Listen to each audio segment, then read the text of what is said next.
Et bonjour, comment ça va? Bienvenue aujourd'hui sur ma chaîne YouTube, bienvenue sur The Glow Driver et bienvenue pour le premier épisode de préparation de la Porsche 968 pour le road trip du Cap Nord. Je vous l'ai annoncé dans la dernière vidéo et d'ailleurs, petit aparté, merci pour tous vos messages bienveillants sur la vidéo de la dernière fois. Oui, je vous l'ai dit, j'étais stressé. Oui, je sais, je prends à cœur les choses. Mais bon, ce projet, je le partage, donc j'ai à cœur que ça vous plaise. Donc voilà, merci. Et j'essaierai de ne pas me justifier autant la prochaine fois, mais c'est aussi ma manière de vous expliquer que ces projets, je les prends à cœur. Donc je vous explique les choses en transparence. Voilà. Mais aujourd'hui, préparation de la voiture pour le road trip du Cap Nord. Pour ceux qui ne l'ont pas suivi, je vais partir à la fin de la semaine. Là, on est mardi, je pars samedi. Avec ma Porsche 968 et deux autres Porsche, et un 4x4 quand même, pour nous tirer des murs de neige au cas où il y en a un qui termine dedans, jusqu'au Cap Nord, qui est le point le plus élevé d'Europe, au nord de la Norvège. Et donc dans cette vidéo, on va préparer la voiture au mieux pour parcourir 8500 km aller-retour en 15 jours. Je vais pas vous mentir, c'est un peu stressant. Je suis un peu comme ça là parce que je me dis bon j'espère que tout va bien se passer, tout ça. Et à la fin de la vidéo, ça va être cool. Je vais vous montrer le panier que j'ai fait de commande de pièces performance parce que l'idée c'est que je pars au Cap Nord, donc du 22 au 4 avril, donc du 22 mars au 4 avril, et en revenant, la voiture passe d'un setup route road trip à un setup sport / piste parce que fin avril, j'emmène la voiture au Nürburgring. Évidemment, j'y vais par la route parce que pourquoi pas. J'ai acheté une Porsche, c'est pas pour la regarder dans un garage. Donc je vais vous montrer les pièces que j'ai commandées. La vidéo va être cool, je sais plus où j'en suis. Bonne vidéo. Ok, on est une semaine avant le grand départ et on est passé chez Porsche Montélimar qui nous suit un peu pour le trip. Et du coup, c'est la première fois que je vous présente les trois voitures. Alors évidemment, la mienne, vous la connaissez. Mais là, vous avez quand même trois Porsche assez particulières avec lesquelles on va partir jusqu'au Cap Nord. On a volonté, enfin, c'est pas fait exprès d'avoir choisi trois Porsche spéciales, mais ça rend l'expérience encore plus spéciale. Si on l'avait fait avec trois Macan, pas pour dénigrer les Macan, mais ça aurait été un peu moins cool. Donc, présenter les voitures dans l'ordre et par âge, évidemment. La première, c'est la voiture de Franck, donc une Porsche 356 SC de 64, Franck, c'est ça, avec les indispensables ski, magnifique. Donc, parce que l'idée, c'est qu'une fois qu'on sera là-haut, on va essayer de se faire traîner par l'une des voitures pour faire des images assez sympas. Franck, chapeau, parce que un peu moins, 6000 km en 356, c'est un peu impressionnant. Martial, il a rien à dire parce qu'il est sûr d'arriver au bout, mais bon, voilà. Derrière, ma voiture. Alors là, il y a encore la lame, mais évidemment, la lame, je vais l'enlever parce que sinon, je vais servir de chasse-neige plus que de Porsche. Là, moi, ma voiture, elle n'est pas encore équipée avec les pneus neige. Et pareil, on vous présentera ça dans la suite de cette vidéo. Et derrière, une Porsche moderne, mais très spéciale, une 991 phase 2 Carrera T, qui est un modèle assez inconnu. Carrera T, finalement, c'est le moteur de base de la 991 phase 2, donc le 6 cylindres, le flat 6 pardon, biturbo 3 litres qui développe 385 chevaux avec en fait toutes les options qui vont être liées à la performance et au plaisir de conduite. Donc il faut voir ça comme un moteur de base avec toutes les bonnes options qui vont bien. Donc le châssis sport, les vitres en Lexan, l'intérieur allégé, pas de banquette arrière, c'est une sorte de GT3 Touring mais sans le traitement GT de chez Porsche. Donc c'est une voiture extrêmement rare, on en voit très peu. Pour les reconnaître, on a la couleur des jantes et la couleur des rétroviseurs. Mais voilà, les trois voitures avec lesquelles on va partir dans un peu moins de 10 jours pour nous. Vous, le jour où vous verrez la vidéo, on sera parti. Et ce que je vous invite maintenant à découvrir, ça va être toute la préparation que moi je vais faire sur ma voiture, les entretiens, etc. pour que la voiture tienne les 8000 km. On remercie le centre Porsche Montélimar pour leur accueil. Et de toute façon, on va leur redéposer les voitures au retour, sales, et elles seront exposées pour que, si jamais il y a des gens qui passent dans le coin, vous puissiez les admirer et voir les cicatrices de guerre des trois voitures après 8000 km dans le Grand Nord. Au centre Porsche Montélimar, il y a une voiture que je voulais vous montrer, parce que c'est quand même pas souvent. Regardez un peu cette beauté. Une Porsche 968 Club Sport. Alors celle-ci a la particularité d'avoir 49 000 km. Jaune vitesse, jante jaune vitesse et surtout à l'intérieur, les baquets. Alors il n'y a pas énormément de lumière, mais elle a les baquets pole position, Recaro. Et je viens de m'asseoir dedans et clairement je vais mettre des baquets dans ma voiture parce que On est assis beaucoup plus bas qu'avec les sièges turbo et c'est juste beaucoup plus agréable. Mais elle est dans un état, tout est absolument neuf. Elle est très très belle. Avec à côté une belle 914 et l'indispensable tracteur Porsche, superbe. Avant de vous parler de ma voiture, je vais juste vous montrer une auto en particulier que je trouve superbe. Donc là on est sur le parking d'Overdrive Automobile, bon, il y a forcément beaucoup de voitures. Là il y a une très belle Porsche 996 Turbo, celle-là je vous l'essaierai un jour parce que le propriétaire a aussi une 996 GT3 et ça c'est son daily et la GT3 c'est la voiture de sport. Mais la voiture que je vais vous montrer c'est ça. Alors je sais que ça va plaire à certains. Une Honda S2000, si je dis pas de bêtises, parce que je ne suis pas expert dans ces voitures-là, c'est l'une des dernières générations de la Honda S2000. Celle-ci est dans un état absolument impeccable. La voiture est neuve. Regardez ça un peu. Bon, alors forcément, il y a les plastiques et tout. Mais regardez les portes. Regardez comme elle est neuve.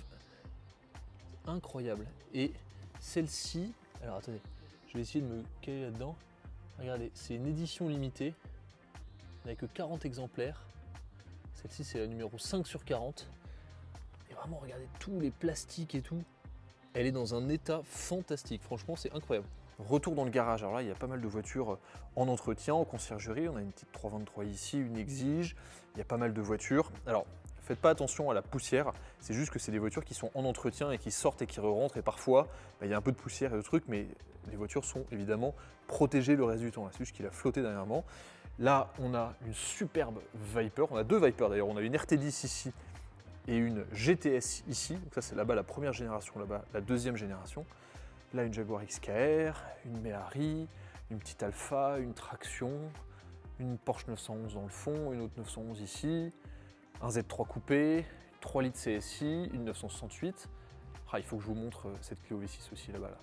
Une Alpine, un TTRS, 406 V6, Jeep Willys, magnifique. Ah, t'es là, toi. On va aller se diriger. Alors, il y a deux choses, avant qu'on parle de la 68, il y a deux choses qu'il faut qu'on regarde. La Clio V6, parce que c'est quand même un truc rarissime. Et autrement, je voulais aussi vous montrer à quel point j'ai envahi votre garage avec ici ma pile de pneus. Mais c'est pas la seule. T'as encore tes pneus derrière, t'en as d'autres? Ça, ah oui, là j'ai encore des pneus. Mais bon, ça c'est mes 4 PS4S. Que je garde et que j'avais commandé il y a quelques mois. Je les avais commandés quand j'avais encore la précédente voiture parce que c'est les pneus que je vais mettre pour aller au Nürburgring. Donc voilà, ça ils sont là. Et comme ça, dès qu'on revient du road trip, on pose ceux-là. Ici, il y a, alors, il y a un, parce qu'on les a pas tous reçus. Ça, c'est mes pneus 4 saisons. Donc c'est les pneus qu'on a montés sur la 68. Alors pour l'instant, au moment où je tourne la vidéo, on a reçu que ceux avant. J'en ai commandé 3 avant, 3 arrière, histoire d'avoir de la marge si jamais j'ai la moindre crevaison, un truc comme ça. Oui, c'est un peu too much. Non, mais à l'autre bout du monde, enfin à l'autre bout de l'Europe, c'est toujours mieux d'avoir le pneu parce que t'as pas de 3 mois. Ouais, voilà. T'as pas les pneus en 18 pouces Speedline qui traînent chez n'importe quel revendeur en Norvège. Exactement, c'était déjà assez galère à trouver et je remercie énormément Goodyear France qui m'ont aidé à trouver ces pneus. Donc, je vais vous les présenter après. C'est vraiment des pneus 4 saisons avec une grosse bande ici qui est faite pour la neige avec toutes les petites rainures, donc c'est parfait. En dessous, du coup, il y a mes deux Nankang avant que je vais vous montrer, donc qu'on a enlevé sur la voiture, qui étaient un peu merdiques et qui ensuite seront remplacés par les PS4S. Et ensuite, une pile de trucs. Donc ça, les 4 jantes là, ça c'est mes jantes Cup, donc les jantes en 17 pouces de la 68 que j'ai acheté avec, qui étaient vendues avec. Là, il y a du bazar, c'est pas à moi.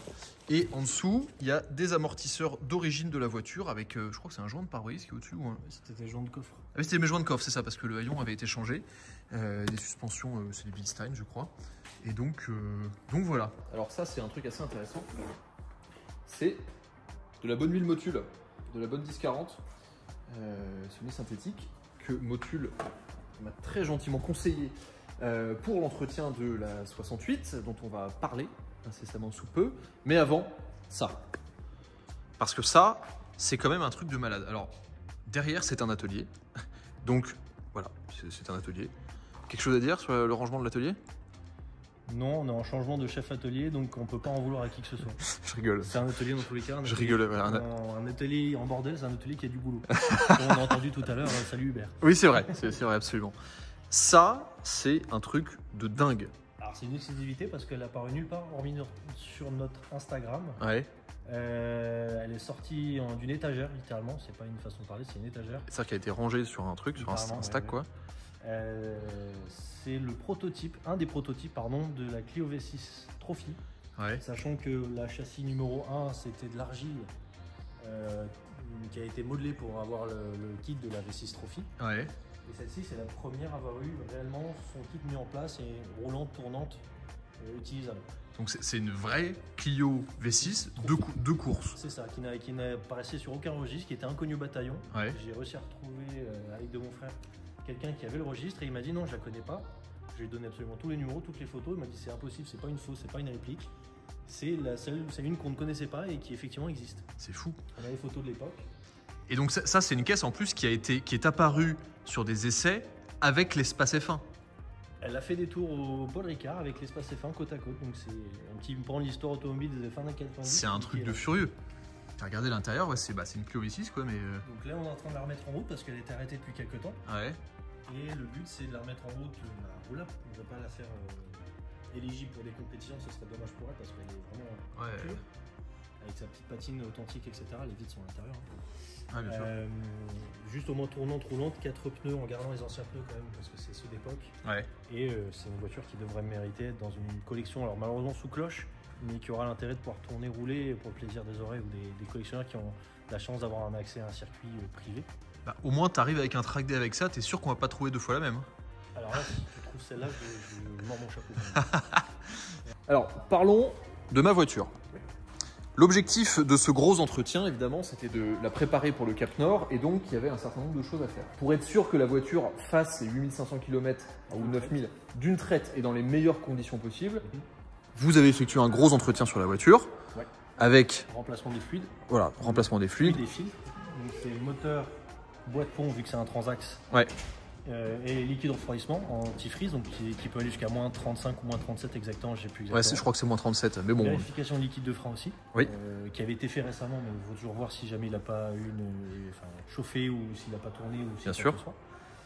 On t'a vérifié aussi les systèmes de freinage, on t'a vérifié tout ce qui est cardan, ouais. On t'a tout vérifié, on t'a fait niveau. Excellent. La voiture a besoin de rien. Ce qui est plutôt cool. Ce qui est très bien. Si, elle avait besoin d'un truc. Oui, bah c'est ta faute. Ouais, alors ça c'est ma faute. Non, c'est à cause de ton entrée. Je suis sûr que c'est à cause de ça. Je suis rentré en Lotus chez moi, j'ai eu le moindre problème. Ouais, bah moi je suis rentré 2 fois chez toi et regarde le résultat. Voilà. Ça là. Ça c'est clairement ton entrée de portail, tu vois. Je connais des propriétaires de PMA qui n'arrivent pas à rentrer chez moi. Il y en a un, il a arraché un collecteur, salut Armand. Bah, il s'est ressenti très con. Bah, j'ai jamais eu de problème, moi. Mais en vrai, alors ça, c'est en rentrant chez toi, mais c'est pas de ça qu'on parle. Non, ce dont on parle, c'est la patte qui était ici, là. Ouais. La patte qui tient l'échappement, qui a dû être ressoudée parce qu'elle était cassée. Bon, oui. Ça peut être de la vibration, ça peut être... Ça arrive pour plein de raisons. En fait, c'était surtout la patte à l'échappement. Je sais pas s'il y a eu un truc qui a dû tirer peut-être à cause de ça, parce que je vois pas le travail de SCART passer à côté de ça. Non, non, non. Donc je pense qu'il y a eu un petit défaut, soit un coup de malchance, soit le fait d'avoir tiré, ça a tiré dessus, ça a abîmé. Ouais, bon, ça arrive. Hein. Oui, voilà, enfin c'est normal. Tout n'est pas, tout doit être voilà, utilisé. La petite patte, elle a été ressoudée là. Il faut être rodé avant d'être sûr. Et comme ça. On t'a tout vérifié, on t'a mis des petits traits à chaque endroit, on a tout vérifié pour être sûr. Alors l'huile qu'on a mis dans le pont, c'est quoi déjà? 75-90 de la Motul. C'est ça, de la 75-90 de chez Motul. Pareil, qui nous ont gentiment accompagnés sur le truc. Et on a mis de la 10-40 sur le moteur. C'est ça, quelque chose de le moins visqueux possible. Oui. Comme tu vas aller dans des froids, alors c'est sûr que tu vas pas faire l'Islande à faire moins 50. Non, mais il devrait faire froid quand même. Suffisamment, donc moins c'est visqueux, plus l'huile va pouvoir lubrifier vite et être vite montée en température. Ouais. Et comme tu vas pas faire non plus du circuit, non. Et vu compte tenu les températures, ça va pas trop te chauffer. On a préféré partir peut-être grâce à avec l'aide de Motul sur un truc un peu plus visqueux pour exactement. Préserver au mieux ton moteur et pas que tu tournes trop longtemps à sec, le temps que toute l'huile fasse le tour du moteur. Évidemment. Et j'en profite d'ailleurs pour vous montrer un peu le dessous de la voiture, parce que c'est vrai que celle-ci elle est quand même en très très bon état, donc vous pouvez voir à l'arrière évidemment la ligne SCART que j'ai conservée. Ça, comme un gogol, je l'ai perdu, voilà, donc ça c'est pas très grave. En sachant que la voiture, comme je vous l'avais dit, est déjà équipée de 4 amortisseurs BC Racing, qui sont des combinés filetés. Du bon milieu de gamme. C'est du bon milieu de gamme. Cette version-là, il y a pléthore de choix chez BC Racing, mais celui-là est le bon milieu de gamme. Voilà, ça fait bien le travail. C'est du bon milieu de gamme. Moi, comme je suis un peu chiant, j'ai envie d'avoir mieux. J'ai envie d'avoir mieux et on a des options qui sont en cours de négociation. Parce que je trouve que la gestion des... Parfois, la gestion des rebonds, etc., par rapport à la dureté, c'est pas incroyable. Mais c'est pas réglable là-dessus, là, tu peux faire que de la hauteur. Bah, c'est ça. Et donc, c'est joli, mais c'est pas optimisable au point où on veut aller. On travaillera dans un second temps aussi sur les cylindres blocs, donc ça sera sur toute la partie, justement, préparation au retour du road trip. Ouais.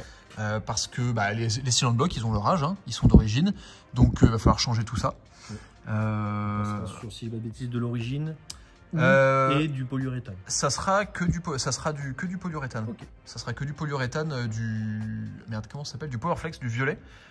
Pareil, qui vient de chez Rose Passion aussi, je vais vous montrer tout ça tout à l'heure. Pour les pneus, cette année, c'est Goodyear qui m'a accompagné pour le road trip avec du Vector 4 saisons Gen 3, donc c'est leur dernière génération de pneus 4 saisons, qui a la particularité... Donc, le principe du 4 saisons, c'est que c'est des pneus qui fonctionnent tout le temps, et là en l'occurrence ils sont à la fois développés pour fonctionner sur le sec, pour avoir une bonne adhérence, pour pas trop se déformer, et d'avoir une grosse bande centrale ici avec plein de petites lamelles qui permettent notamment de rouler sur la neige en toute sécurité, ce qui va être assez important pour nous. Et accessoirement, ça c'est un truc que j'aime bien, ça protège mes pneus, ça protège mes jantes. Alors, de la même manière, certains d'entre vous ont vu sur Instagram que j'avais reposé la lame qui est ici. Évidemment, pour le road trip, j'ai demandé à l'enlever parce que ça serait une idée de con et ça, pareil, ça va servir de chasse-neige. Donc, on a fait reposer le cache en plastique caoutchouc là, qui va être très bien, en espérant que je ne vais pas éclater mon pare-choc dans un mur de neige. Mais voilà, quoi d'autre. Bon, les écritures Club Sport, hein, bon, les gens sont pour, les gens sont contre, les gens aiment bien. Moi, j'avoue que je les aime bien. Et pour l'instant, elles tiennent. Donc voilà, tant qu'elles sont encore là, de toute façon, à mon avis, elles vont pas vraiment survivre le Cap Nord. Ce qui m'embête plus, en réalité, c'est le badge 68 CS derrière. Ça m'emmerde. En revanche, qu'il y ait marqué Club Sport sur le côté, moins. Parce que ça, à la limite, il y a plein de GT3 où il y a marqué Club Sport sur le côté, sauf que c'est pas des GT3 Club Sport, enfin, vous me comprenez. C'est un pack Club Sport, quoi, si on veut. Et donc, c'était une option. Et donc, ça, les décos Club Sport, ça m'embête pas, au contraire, je trouve ça cool. En revanche, le badge Club Sport, ça m'embête. Donc ça, je pense qu'à terme, je le ferai dégager. Parce que là, effectivement, c'est vraiment dire que c'est un modèle alors que ça l'est pas, quoi. On est 2 jours plus tard, toujours chez Overdrive. Je pars demain matin. Là, au moment où je filme cette vidéo, on est vendredi après-midi. Je pars samedi matin, direction le Cap Nord, à 4 heures. Parce que les 2 premiers jours vont être assez intenses. On va faire que de la route pour aller directement en Suède. Lundi, on est en Suède. Je récupérerai Pierre qui me rejoint pour le road trip. Ce que j'ai prévu de faire pour le road trip du Cap Nord, c'est de vous faire une grosse vidéo en mode documentaire, reportage de fou. Vraiment, en fait, je trouve ça tellement exceptionnel de faire ça que j'ai pas forcément envie de vous faire des petites vidéos, genre plusieurs vidéos, parce qu'en fait, il peut y avoir des vidéos où il se passe rien. Donc je me suis dit, je vais filmer tous les jours, on va trier ça et une fois qu'on sera revenu, on va faire un documentaire, vraiment un truc d'1 heure sur lequel vous allez pouvoir vous poser et ça sera cinéma, quoi. Donc ouais, j'ai vraiment hâte de partir. Là, la voiture est prête. Vous avez vu toutes les étapes un peu de préparation. Bon, il n'y a rien de fantastique, hein. C'est des pneus, une grosse révision, vidange. Mais bon, voilà, c'est quand même des choses. Évidemment, au retour du Cap Nord, je pense que je vous ferai une vidéo sur tous les coûts, combien ça a coûté, les galères qu'on a eues, tous ces trucs-là. Bon, je pense qu'il y aura pas mal de choses dans la vidéo, vraiment la vidéo Cap Nord. Ça va être cool. Mais je voulais aussi vous parler du retour du Cap Nord avec la 2e étape de préparation de la 968. Là, elle est dans sa config road trip. Quand elle va rentrer, on va la mettre en config Nürburgring. Parce que fin avril, j'irai au Nürburgring pendant une semaine avec pas mal de potes. C'est des potes avec qui j'y suis allé l'année dernière. Et on a du TF de prévu, un track day de prévu. Et forcément, voilà, je vais vouloir que la voiture elle soit un peu plus agressive. Donc pour ça, je vais vous montrer un petit teaser des pièces qui sont prévues et que j'ai déjà commandées, mais j'ai toujours mon panier que je vais vous montrer sur le site Rose Passion. Alors le site Rose Passion, c'est un site qui est spécialisé sur les pièces d'origine Porsche et aussi les pièces, on va dire, performance, d'amélioration. Tous les Porschistes connaissent ce site, c'est vraiment, enfin moi j'adore, c'est super bien fait. Et vous voyez, donc vous avez tous les modèles de Porsche. Moi j'ai sélectionné évidemment la 968, je sélectionne l'année de ma voiture, 1992, 968, coupé, boîte manuelle 6 vitesses, je valide. Et voilà, j'ai accès à toutes les catégories de pièces. Et je sais pas, je clique par exemple sur de l'alimentation, moteur, je sais pas, je vais regarder, vous montrer un petit peu comment c'est fait. En fait, pour à peu près toutes les catégories, pour à peu près tout ce que vous voulez. Vous avez des schémas comme ça, des écorchés, avec toutes les pièces qui correspondent. Et ça va vraiment de la petite vis à des grosses pièces. Donc ouais, c'est super bien fait, vous avez absolument tout. Et c'est quand même un site référence en France. Je sais pas, là, tiens, on va regarder, tiens, freinage, regardez.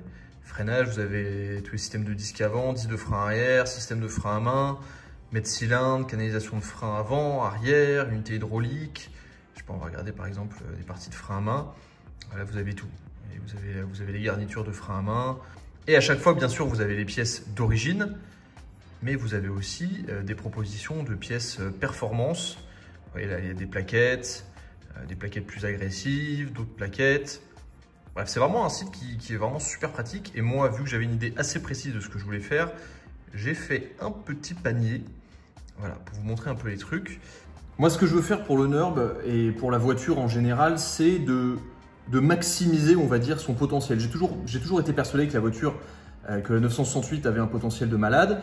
Évidemment, la mienne, c'est pas une club sport, même s'il y a les stickers qui vont dégager un jour ou l'autre. C'est surtout le badge qui va dégager, parce que à la limite, les stickers, ça ne me dérange pas, parce que je trouve ça cool, ça apporte une vibe un peu années 90. En revanche, le badge 968 CS à l'arrière, alors que c'en est pas une, ça m'embête beaucoup plus que les stickers.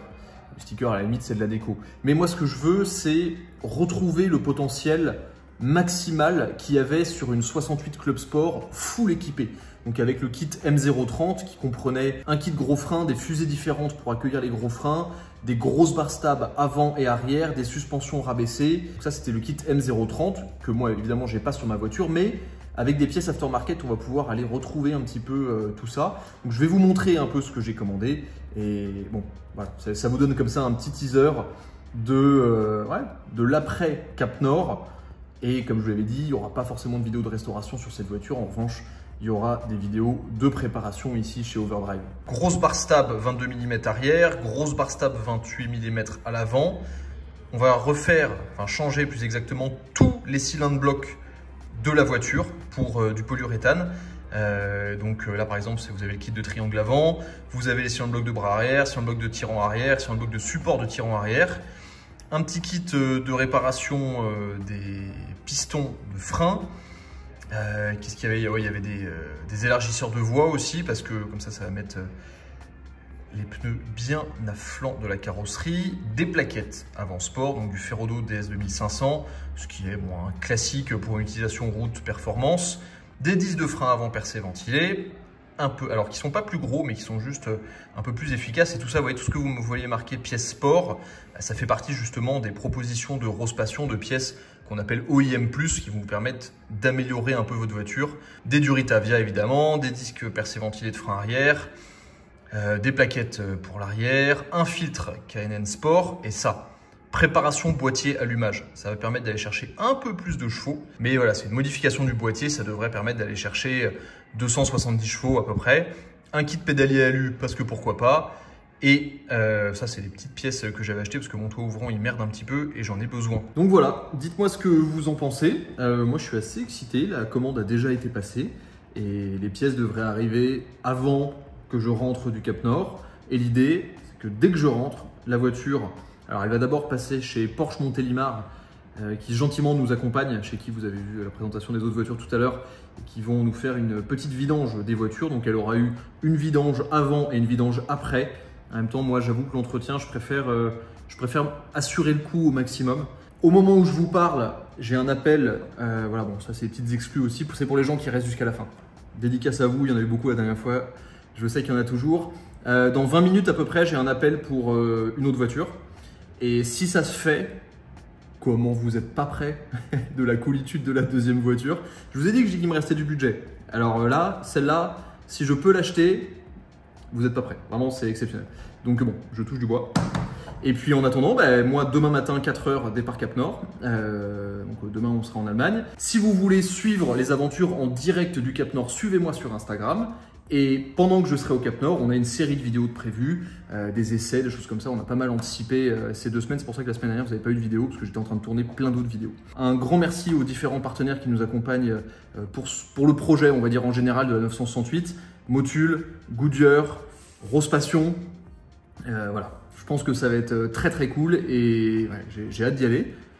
Maintenant que tout a été fait sur la voiture, je suis moins stressé. Au début de la vidéo, j'étais un peu stressé parce que voilà, on attendait les pneus et tout. Là, je suis content. Merci d'avoir regardé, souhaitez-moi bonne chance. Et puis on se retrouve dans la prochaine vidéo, ça sera un essai, je pense. A très vite sur The Glow Driver. Ciao.